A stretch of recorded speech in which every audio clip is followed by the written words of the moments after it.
ಎಲ್ರಿಗೂ ನಮಸ್ಕಾರ. ಆತ್ಮೀಯ ಧ್ರುವತಾರ ಯೂಟ್ಯೂಬ್ ಚಾನಲ್ಗೆ ಸ್ವಾಗತ.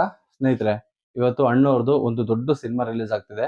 ಅದು 52 ವರ್ಷ ಆದ್ಮೇಲೆ ರಿಲೀಸ್ ಆಗ್ತಿರೋಂಥ ಸಿನಿಮಾ. ಆ ಸಿನಿಮಾ ಯಾವುದು ಅಂತಂದ್ರೆ ಡಾಕ್ಟರ್ ರಾಜ್ಕುಮಾರ್ ಅವರು, ಮಂಜುಳಾ ಅವರು ಮತ್ತು ವಜ್ರಮುನಿ ಅವರು, ಈ 3 ಜನಗಳು ಅಭಿನಯ ಮಾಡಿದಂಥ ಸಿನಿಮಾ ಸಂಪತ್ತಿಗೆ ಸವಾಲು ಸಿನಿಮಾ. ಈ ಸಿನಿಮಾ ಇವತ್ತು ಮುಖ್ಯ ಚಿತ್ರಮಂದಿರ ಪ್ರಸನ್ನದಲ್ಲಿ ರಿಲೀಸ್ ಆಗ್ತಿದೆ. ಪ್ರಸನ್ನ ಮತ್ತು ದೊಡ್ಡಬಳ್ಳಾಪುರದಲ್ಲಿರುವಂತಹ KRG ಚಿತ್ರಮಂದಿರ ಮತ್ತು ಗ್ಯಾಲಕ್ಸಿ ಪ್ಯಾರಡೈಸ್, ಈ 3 ಚಿತ್ರಮಂದಿರದಲ್ಲಿ ಬೆಂಗಳೂರಲ್ಲಿ ಈ ಸಿನಿಮಾ ರಿಲೀಸ್ ಆಗ್ತಿದೆ. ಈ ಸಿನಿಮಾ 1974ರಲ್ಲಿ ರಿಲೀಸ್ ಆಗಿ ದೊಡ್ಡ ಪ್ರಚಂಡವಾದಂತ ಒಂದು ಯಶಸ್ಸನ್ನ ಗಳಿಸಿತ್ತು.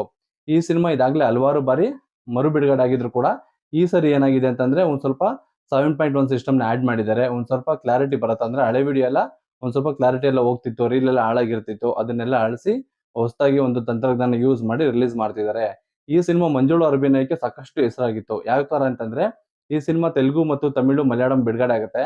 ಆ ಎಲ್ಲಾ ಭಾಷೆಗಳು ಕೂಡ ಮಂಜುಳಾ ಅವ್ರಿಗೆನೆ ಅಪ್ರೋಚ್ ಮಾಡಿದ್ರಂತೆ. ನೀವೇ ನಾಯಕಿ ಆಗ್ಬೇಕು, ನೀವೇ ನಾಯಕಿ ಆಗ್ಬೇಕು ಅಂತ ಅಂದ್ಬಿಟ್ಟು.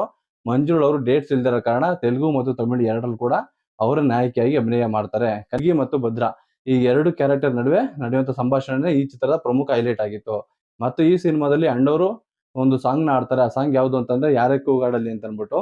ಆ ಸಾಂಗು ಸಿಕ್ಕಾಪಟ್ಟೆ ವೈರಲ್ ಆಗಿತ್ತು. ಅವಾಗ ಅಂದ್ರೆ ಯಾವ ತರ ಅಂದ್ರೆ ಚಿತ್ರಮಂದಿರಕ್ಕೆ ಜನರನ್ನ ಕರ್ಸೋದಕ್ಕೆ ಒಂದು ಪ್ರಮುಖವಾಗಿರುವಂತ ಅಂಶನೇ ಆ ಸಾಂಗ್ ಆಗಿತ್ತು. ಈಗಲೂ ಕೂಡ ಇನ್ಸ್ಟಾಗ್ರಾಮ್ ಅಲ್ಲಿ ಆಗಿರ್ಬೋದು ಅಥವಾ ಯೂಟ್ಯೂಬ್ ಅಲ್ಲಿ ಆಗಿರ್ಬೋದು, ಫೇಸ್ಬುಕ್ ಅಲ್ಲಿ ಆಗಿರ್ಬೋದು, ಈ ಸಿನಿಮಾದ ಒಂದಷ್ಟು ಸಂಭಾಷಣೆಗಳನ್ನೇ ಅತಿ ಹೆಚ್ಚು ವೈರಲ್ ಆಗಿರುತ್ತೆ.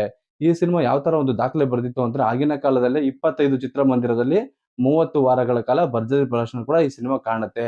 ಈ ಸಿನಿಮಾ 30 ವಾರ ಓಡಿದೆ ಅಂತಂದ್ರೆ 30 ವಾರ ನೀವು ಲೆಕ್ಕ ಹಾಕೋದಾದ್ರೆ 210 ದಿನಗಳ ಕಾಲ ಭರ್ಜರಿ ಪ್ರದರ್ಶನ ಕೂಡ ಆಗುತ್ತೆ.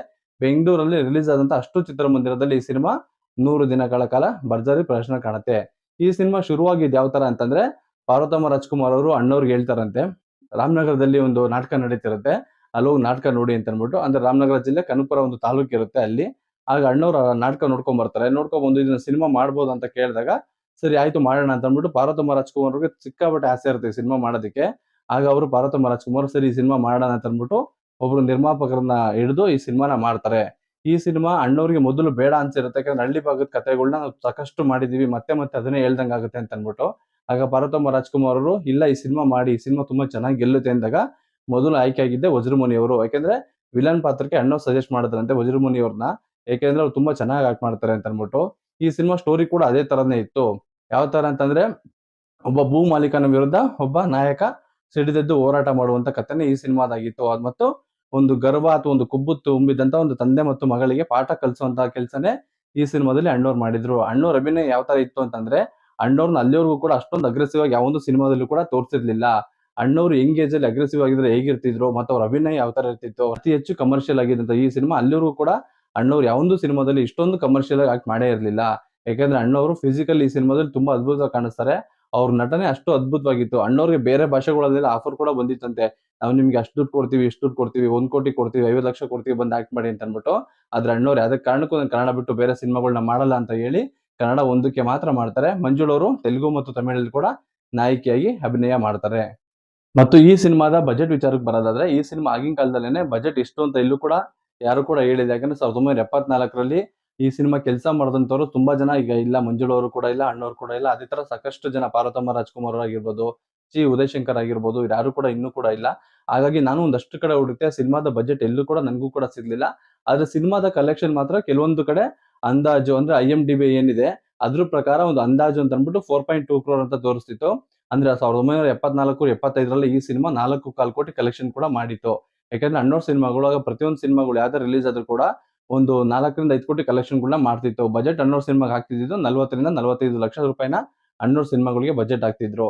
ಹಾಗಾಗಿ ಈ ಸಿನಿಮಾ ಕೂಡ ಅಣ್ಣವ್ರ ಕೆರಿಯರ್ ಅಲ್ಲಿನೇ ಒಂದು ಅತಿ ಹೆಚ್ಚು ಕಲೆಕ್ಷನ್ ಮಾಡಿದಂತ ಸಿನಿಮಾ ಕೂಡ ಆಗಿ ಉಳ್ಕೊಳ್ಳುತ್ತೆ. ಈ ಸಿನಿಮಾದ ಯಾರೇ ಕೂಗಾಡಲಿ ಸಾಂಗು ಸಾಕಷ್ಟು ಹೆಸರು ಕೂಡ ಮಾಡಿತ್ತು.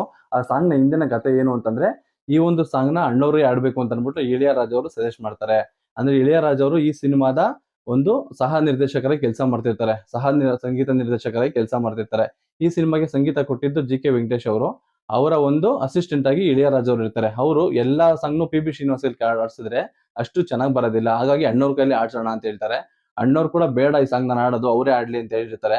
ಆದ್ರೆ ಇளைಯರಾಜಾ ಅವರು ಸಾಕಷ್ಟು ಒತ್ತಾಯ ಮಾಡಿದ್ಮೇಲೆ ಅಣ್ಣವ್ರು ಒಪ್ಕೊಂಡು ಆಡ್ತಾರೆ. ಆದ್ರೆ ಯಾವ ತರ ಸಾಂಗ್ ಹಿಟ್ ಆಯ್ತು ಅಂತಂದ್ರೆ ಪಿ.ಬಿ. ಶ್ರೀನಿವಾಸ್ ಅವರು ಆಡಿದ್ರು ಕೂಡ ಇಷ್ಟು ದೊಡ್ಡ ಮಟ್ಟಕ್ಕೆ ಕೂಡ ಹೆಸರು ಬರ್ತಿರ್ಲಿಲ್ಲ. ಅದಕ್ಕಿಂತ ದೊಡ್ಡ ಮಟ್ಟದಲ್ಲಿ ಈ ಸಿನಿಮಾದ ಸಾಂಗ್‌ಗಳು ಹಿಟ್ ಆಗುತ್ತೆ. ಮತ್ತು ಈ ಸಿನಿಮಾದ ಕ್ಯಾಸೆಟ್‌ಗಳು ಅಷ್ಟೇನೆ ಆಗ ಅಣ್ಣವ್ರ ಸಿನಿಮಾಗಳು ಎಷ್ಟು ಸೇಲ್ ಆಗಿತ್ತು ಅದಕ್ಕಿಂತ ಜಾಸ್ತಿ ಈ ಸಿನಿಮಾದ ಕ್ಯಾಸೆಟ್ಗಳು ಸೇಲ್ ಆಗುತ್ತೆ.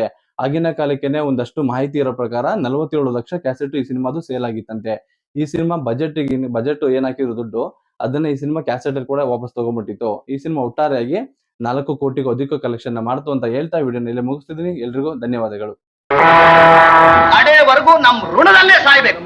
ಯಾವ ನಾಯಿಗೆ ಬೇಕು ನಿನ್ನ ಋಣ?